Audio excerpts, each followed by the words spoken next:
Hi అండి. అందరికీ నమస్కారం అండి. Welcome to my channel. నేను ఇప్పుడు మీ మనసుకు నచ్చే ధృతి అనే చిన్న కథను చదివి వినిపించబోతున్నానండి. దీనిని రచించిన వారు తులసి బాలకృష్ణ గారు. ఇంకా కథలోనికి వెళ్ళిపోతే, తుఫాను గాలిలో చిగురుటాకులా వణికిపోతోంది శాంత. గాబరాతో గుండెలు దడదడ ఆడుతున్నాయి. వేగంగా నడుద్దామనే ప్రయత్నంలో కాళ్ళు తేలిపోతున్నాయి. ఒళ్ళంతా చెమటలు ధారలు ధారలుగా కారుతున్నాయి. ఆమెలోని భయాన్ని పదింతలు చేస్తూ పక్క సందులో ఓ ఊరకుక్క నిర్విరామంగా భయంకరంగా మొరుగుతోంది. ఆ సమయంలోనే సన్నని తుంపర పడుతోంది. కరెంటు కూడా అప్పుడే పోయింది. కర్మ కాకపోతే వీధి దీపాలు ఆరిపోయి గుడ్డి చీకటి. వెనగ్గా అవాకులు చవాకులు పేలుతూ వస్తున్న మస్తానుగాడు ఇదే అదనంగా మరింత దగ్గరకొచ్చాడు. వాడు పెద్ద అడుగులు వేస్తే తను వాడి చేతికి అందిపోవచ్చు. పరిగెడదామన్నా శక్తి అందట్లేదు. అదృష్టం ఇంటికి చేరిపోగలిగింది ఎలాగోలా. శక్తి కూడగట్టుకొని 2 అంగల్లో ఇంట్లోకి దూరి తలుపులు బిగించేసింది. నిస్సత్తువతో క్రింద కూలబడి గోడకి జార్లపడి కళ్ళు మూసుకొని ఊపిరి అందడానికి ఒగర్చసాగింది. బయట నుంచి మస్తానుగాడి హెచ్చరిక వినిపిస్తోంది.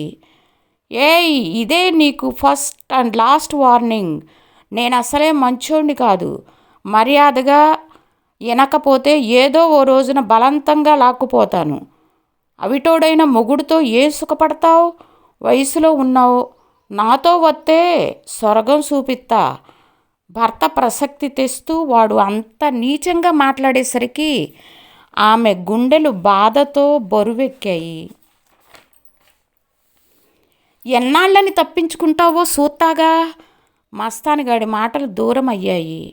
2 నిమిషాలకి గుండె దడ కొంత స్వాధీనంలోకి వచ్చాక నెమ్మదిగా లేచి చేతిలోని సంచితో లోపలి గదిలోకి నడిచింది శాంత. అక్కడ కరెంట్ లేని కారణంగా మసిబారిన చిమ్నీ దీపం వెలుతురు గదంతా మసకమసకగా పరుచుకుని ఉంది. అవిటివాడై మంచం మీద పడి ఉన్న భర్త గిరిధర్ తన వైపు సానుభూతిగా చూస్తున్నాడు. పాప బాబు తండ్రికి ఇరుపక్కలా కూర్చుని సేవలు చేస్తున్న వాళ్ళల్లా ఒక్క ఉదుటున లేచొచ్చి తనని చుట్టుకుపోయారు. బయట వర్షం జోరున కురుస్తోంది. శాంత, పిల్లలు కంగారు పడుతున్నారు. చీకటి పడ్డాక నువ్వు బజారుకు పోయి అవి తీసుకురావడం అంత అవసరమా? అడిగాడు గిరిధర్ ప్రేమగా. మీకు ఇవ్వాల్సిన టాబ్లెట్లు అయిపోయాయి కదండి.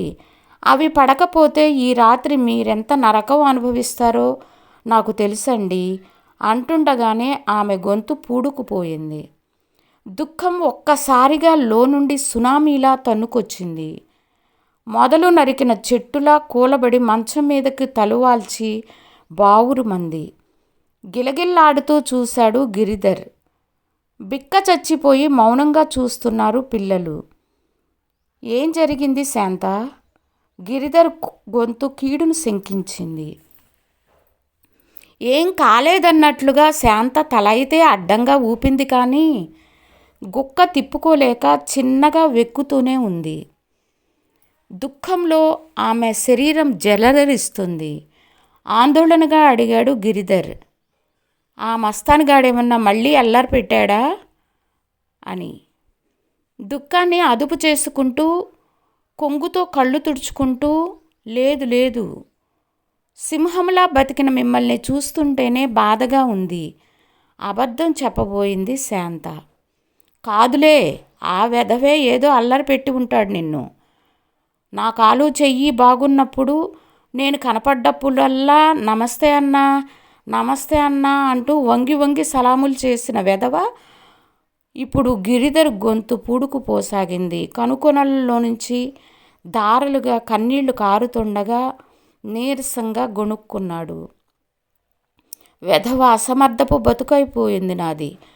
నా ఎదురుగానే నా భార్యని ఓ రౌడీ వెధవ ఏ కారణం లేకుండా ఇలా మనసు కష్టపెడుతున్నాడంటే ఏమనుకోవాలి? ఏమీ చేయలేని స్థితిలో ఉన్నాను నేను. ఫ్యాక్టరీలో యాక్సిడెంట్లో నా కాలు చెయ్యి పోగొట్టకుండా ఆ దేవుడు నా ప్రాణాలు తీసుకుపోయి ఉంటే బాగుండేది. గుబుక్కున అతని నోరు మూస్తూ పక్కనే కూర్చుని, చాచా అలా మాట్లాడకండి, నాకేం కాలేదు, అంతా మంచే జరుగుతుంది అంది శాంత చిన్నగా నవ్వడానికి ప్రయత్నిస్తూ. కానీ మస్తానిగాడి హెచ్చరిక ఆమె చెవుల్లో మారుమోగుతూనే ఉంది. గుండెలు దడదడలాడుతూనే ఉన్నాయి. ఆ రాత్రి ఆమెకు నిద్ర దూరమయ్యింది. పొద్దున్నే పాపని భర్త దగ్గరికి తీసుకొచ్చింది శాంత. ఈ మధ్యకాలంలో చాలా దిగులుకి గురై నీరసంగా కనిపిస్తున్న పాప ఈరోజు పుట్టినరోజు కారణంగా తలంటు పోసుకొని కొత్త గౌను తొడుక్కొని నూతన ఉత్సాహంతో కనిపిస్తోంది. నాన్నగారి కాళ్లకు దండం పెట్టమ్మా అంది శాంత. మోకాళ్ళ మీద కూర్చుంది పాప దండం పెట్టడానికి. మంచం అంచు మీదుగా కిందికి జార్చుకున్న ఒంటి కాలుని గొబుక్కున పైకి లాక్కొని వారిస్తూ, ఒంటికాలు వాడిని నాకు కాదమ్మా, అమ్మ కాళ్ళకి దండం పెట్టు, ఇక నుంచి అమ్మే ఈ ఇంటికి పెద్ద దిక్కు అన్నాడు గిరిధర్ పాపని తల్లి వైపుకు తిప్పుతూ. చాచా ఇంకెప్పుడు అలా మాట్లాడకండి, మాట్లాడితే నా మీద ఒట్టే. నేను పెద్ద దిక్కేమిటి, పిరికిదాన్ని, అసక్తురాల్ని, ఎప్పుడు ఈ ఇంటికి మీరే మహారాజు అని వారించి, పాప నాన్నగారికి దండం పెట్టి ఆశీర్వాదం తీసుకో తల్లి అంది శాంత. నమస్కరిస్తున్న కూతుర్ని దగ్గరగా తీసుకొని నుదుట ముద్దు పెట్టి ఆశీర్వదించి, తల్లి ఈరోజు అంతా నీ ఇష్టప్రకారం జరుగుతుంది, నీకు ఎక్కడికి వెళ్ళడం ఇష్టమో చెప్పు, సినిమాకా షికారుకా అని అడిగాడు గిరిధర్ లాలనగా. నాకు జూ అంటే చాలా ఇష్టం నాన్న అంది పాప ఉత్సాహంగా. ఓకే జూకి వెళ్ళండి, అమ్మ తీసుకెళ్తుంది. ఉలిక్కిపడింది శాంత. మళ్ళీ సర్దుకుని, నాన్నగారికి కొద్దిగా తగ్గాక మనందరం కలిసి జూకి వెళ్దాం అంది శాంత. అలాగే అన్నట్లు తలూపింది. కానీ పాప మొహంలో కించిత్ నిరుత్సాహం కనబడుతూనే ఉంది. అలాగా శాంత, నేను చెప్పానుగా ఈరోజు పాప ఇష్టప్రకారం జరగాలని. భోజనాలు అయ్యాక పాపని బాబుని జూకి తీసుకెళ్ళు. నాకు పుస్తకాలు టీవీ ఉన్నాయిగా కాలక్షేపానికి. అది కాదండి, వీళ్ళని ఎక్కడికన్నా తీసుకువెళ్ళడం నా వల్ల అవుతుందా? ఆ బస్సులు అవి ఎక్కి వెళ్ళడం, అందులో పిల్లలతో. ఇంకేం మాట్లాడొద్దు నువ్వు, ప్లీజ్ చూడు, జూకి వెళ్ళండి, పగలే కదా, ఏమీ ఇబ్బంది ఉండదు. భర్త మాట తీసేయలేకపోయింది. అతనికి దగ్గరలో అవసరమైనవన్నీ ఏర్పాటు చేసి పిల్లలతో జూకి వచ్చిన శాంత గుండెల్లో ఏదో గాబరాగానే ఉంది. కానీ అక్కడి జంతువుల్ని చూస్తూ ఆనందంతో మైమరిచి గంతులు వేస్తున్న తన పిల్లల్ని చూస్తుంటే వాళ్ళ మీద జాలి, ప్రేమతో కూడిన ఆనందంతో ఆమె కళ్ళల్లో నీళ్లూరాయి. పాపం పసివాళ్ళు తండ్రికి యాక్సిడెంట్ అయ్యాక గత 3 నెలలుగా మొహాల మీద నవ్వనేదే ఎరగరు.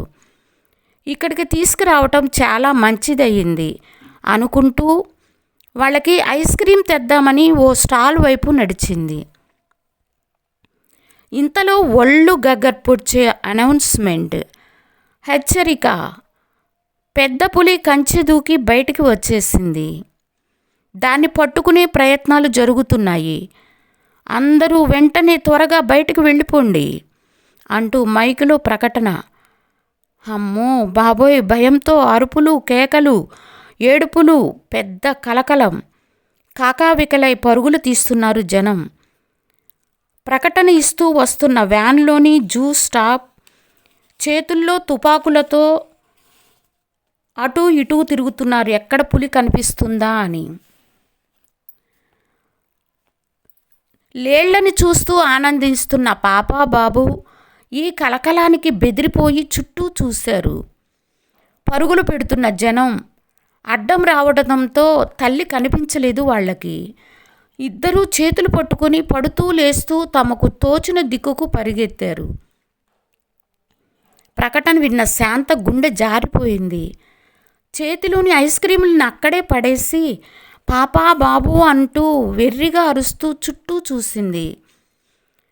వాళ్ళెక్కడా కనిపించలేదు.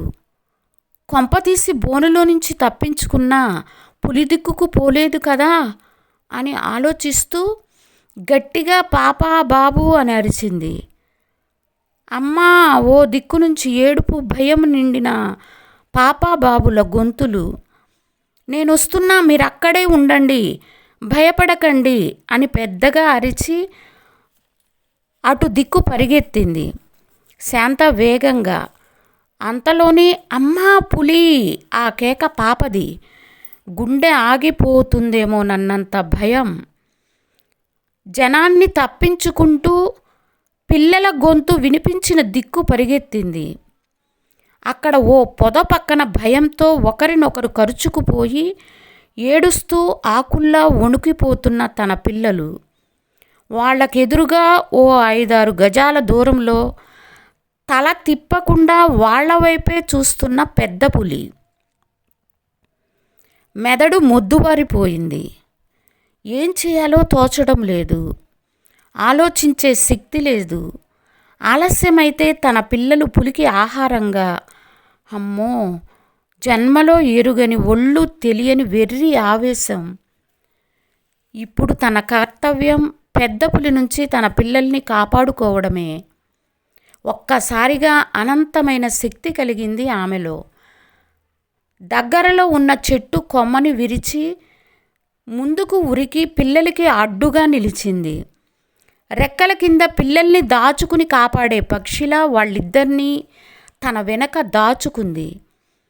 నా బిడ్డల వైపు ఒక్క అడుగు వేసినా నిన్ను చీల్చి చెండాడేస్తా నన్నంత రౌద్రంతో శరీరంలో ఎటువంటి చలనం లేకుండా నిలిచి రెప్పలు వాల్చకుండా నిప్పులు కురిపిస్తున్న కళ్ళతో పులి కళ్ళల్లోకి సూటిగా చూడసాగింది.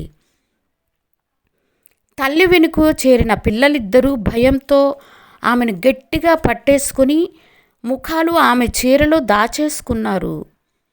ఓ చేత్తో కొమ్మని గట్టిగా ఎత్తి పట్టుకొని మరో చేతిని పిల్లల తల మీదుంచి ధైర్యం కలిగిస్తోంది ఆమె. రెప్పలి వాళ్ళని ఆమె చూపు మాత్రం పులి వైపే ఉంది. పులి చూపు కూడా ఆ తల్లి పిల్లల వైపే ఉంది. పులిలో కానీ శాంతలో కానీ చలనం లేదు. అలా సూటిగా ఒకరి కళ్ళల్లోకి ఒకరు చూసుకుంటున్నారు. క్షణాలు యుగాల్లా గడుస్తున్నాయి. ఇంతలో ఢామ్ తుపాకీ పేలిన శబ్దం. రాతి బొమ్మలా దృఢంగా బలంగా నిలబడి ఉన్న పులి నెమ్మదిగా నేల మీదకు ఒరిగిపోసాగింది. ట్రాంక్విలైజింగ్ బుల్లెట్స్ పేల్చి పులిని పడవేసిన జూ స్టాప్ వ్యాన్ దిగి పరిగెత్తుకుంటూ వచ్చి దాన్ని ఉచ్చులో బిగించి వ్యాన్లోకి ఎక్కించసాగారు.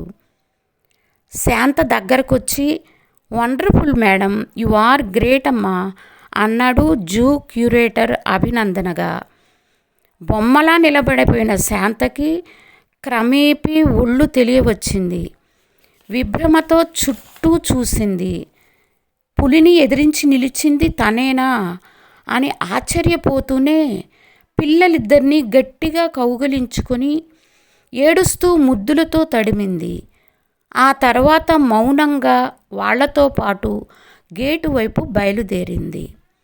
తనతో పాటు వస్తున్న క్యూరేటర్ అంటున్నాడు, అడవి జంతువులు క్రూర మృగాలైనా అన్ని సందర్భాలలోనూ మనిషి కనపడగానే అటాక్ చేయడానికి సాహసించవు. వాటిలో ప్రాణభయం, పిరికితనం ఉంటాయి. వాటికి ఎప్పుడైతే ప్రాణహాని జరగబోతుందని భయపడ్డప్పుడు, నరమాంసానికి అలవాటు పడ్డప్పుడు మాత్రమే తామంతట తాముగా అటాక్ చేస్తాయి. ఆ పరిస్థితుల్లో అలా ధైర్యంగా కదలకుండా మీరు నిలబడటం చాలా మెచ్చుకోదగ్గ పని అని చెబుతూనే ఉన్నాడు. మౌనంగా పిల్లలిద్దరి చేతులు పట్టుకొని గేటు వైపు వేగంగా నడుస్తున్న శాంత మస్తిష్కంలో ఏవేవో ఆలోచనలు, నరనరాల్లో ఉజ్వలిస్తున్న ఏదో వింత నూతన శక్తి. పిల్లలతో జూ బయటకొచ్చి ఎప్పుడు బస్ ఎక్కిందో ఆమెకే తెలియదు. యాంత్రికంగానే టికెట్స్ తీసుకుంది.